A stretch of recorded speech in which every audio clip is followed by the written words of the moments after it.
Good afternoon, everyone, and thank you for joining us. We just finished a wonderful conversation with Deputy Secretary Graves, our great senators, about digital equity, something that we know here in Baltimore. We have laid our first investment into ending the digital divide by investing $35 million of our American Rescue Plan dollars. Thank you to the three of you and to the President and Vice President for that. But this conversation was really important and deep about understanding why this is the civil rights issue of this time, why this has to be considered like electricity was, why we need folks to have high-speed access to internet like water, because we cannot afford to continue to leave anybody behind in the wealthiest country in the world if we're going to truly live up to what our country says we are each and every day. So I want to again thank the Deputy Secretary for coming to Baltimore, for our senators for continuing to be the best Senate duo in the United States Senate, and for the work that they do on behalf of us each and every day. And I'll turn it over to I guess you first, Mr. Deputy Secretary. Well, thank you so much, Mr. Mayor. Thank you for having us here in your great city. Thank you for the amazing work that you're doing to transform communities across this city, to provide economic opportunity for every community. Thank you, senators, as well, for your leadership on the bipartisan infrastructure law, American Rescue Plan, for the work that you do. Senator Cardin, you've championed minority business development your whole career, and thank you for the work that you did to make sure that the Minority Business Development Agency had statutory authority that we now have to make sure that every minority business can succeed going forward. As the mayor said, the reason that we're here today is because we know that too many Americans don't have access to affordable, quality, high-speed broadband. We know that they didn't have access before the pandemic, but the pandemic just exacerbated the challenge for so many people, so many communities. 30 million Americans, more than 30 million Americans right now don't have access to affordable, quality, high-speed broadband. What that means is they can't get access for their children. When they're engaged in remote learning, if you don't have access, you don't get educated. Too many of our seniors and our loved ones have to rely on telehealth, and if they don't have access, it means that they can't get the health care that they need. So many businesses, particularly minority businesses, just like right here in Baltimore, have not been able to succeed because they didn't have high-speed internet, and in the pandemic, when everyone is virtual, it means that you're not going to be able to sell your products or your services. What the bipartisan infrastructure law is doing, and building on top of what we already did, Senator, thanks to the appropriations that you led the charge on, we're making sure that every household, every community in the country is going to have access to that affordable, high-quality broadband, something that the president has championed since he started running for president. The Commerce Department, working with the FCC, we're putting out $65 billion in support to make sure that every household has that access all across the country, including in places like this great city here in Baltimore. So, Mayor, thank you for allowing me to come here. Thank you for the great conversation with the HBCUs, the historically black colleges and universities, that are really at the core of the economic transformation, not just for their students, the educational resources they're providing, but for the entire community. This broadband funding will transform all of our communities, and we're going to do it together. So I turn it over to, I guess, the senators. Senator Carter. Well, first, let me thank Secretary Graves for coming here to Baltimore. We appreciate it very much. I want to acknowledge the extraordinary leadership of Mayor Scott on this issue. Broadband equity is a critical issue, as he pointed out, the civil rights issue of our times. This is the weekend that we celebrate Dr. Martin Luther King Jr. and what he's meant to this country, and his charge to each one of us to do everything we can to help our community. Well, under the leadership of Mayor Scott, he's taken resources that have been made available and has used it in a way to be fair to our communities, to provide equity, and to advance the broadband equity issues. So I thank you, Mayor, for your leadership. And it's good to be here with Senator Van Hollen, who's been one of the real champions in the United States Senate in regards to the dealing with the digital divide before COVID-19. But as a result of COVID-19, he has been able to advance some critically important issues to deal with broadband. My main message today is to thank President Biden. Thank you for your extraordinary commitment to build back better. Your American Rescue Plan, the infrastructure package, and I hope we can get the Build Back Better budget done, is really making a difference in the lives of people in our community. Today we could celebrate the HBCUs, the 4 great HBCUs we have in Maryland, and their ability to really help us deal with the broadband equity issues. But we have the resources now thanks to the leadership of President Biden. The money's available under the American Rescue Plan, under the infrastructure package, and under the appropriation bills that have come out as a result of his leadership. So thank you, Secretary Graves, for your leadership here. Thank you for recognizing our HBCUs and the critical role that they can play in helping deal with the broadband equity issues.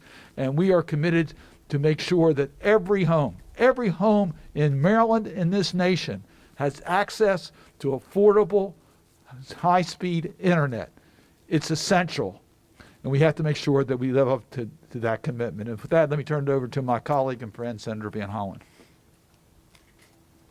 Thank you, Senator Cardin. I want to thank Senator Cardin for his leadership of Federal Team Maryland. We work together, and he brings us together as our quarterback. And Mr. Secretary, it's great to have you here in Maryland and in Baltimore and in the great city of Baltimore, led by Mayor Scott, who's just doing a great job across the board and is absolutely committed to connecting every single person in Baltimore to high-speed internet.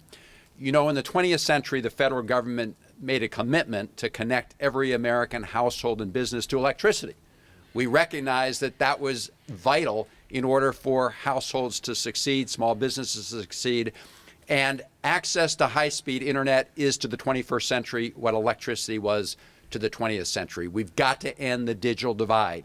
It was there before the pandemic, but the pandemic has laid bare the deep inequities, and we've got to connect people. We got to make it affordable. And we need to make sure that we unlock the potential of every single Marylander and every single American. That's what this is all about. As part of the American Rescue Plan, we provided resources. As part of the Infrastructure Modernization Plan, we provided resources. Now, Senator Cardin and I are looking to the Department of Commerce and the Secretary to make sure those monies get deployed to where they're needed most, and looking to people like Mayor Scott to put them to good use, and he's already doing that. So thank all of you for being here as we work to end the digital divide and make sure we allow every student, small business, and household to connect to the world and to their full potential. Thank you. Questions?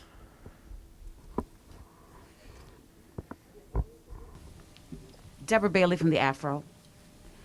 This is wonderful. This is great. The devil is always in the details. So one of the things that with this infrastructure plan, since it is involving high-speed, access to high-speed, what kind of support and in terms of the transmission of this grant will be provided to the HBCUs? It's one thing to give folk a whole lot of money. It's another thing to make sure that the money does what you want it to do. And our HBCUs, as you know, are catching up even in their capacity because of historical discrimination.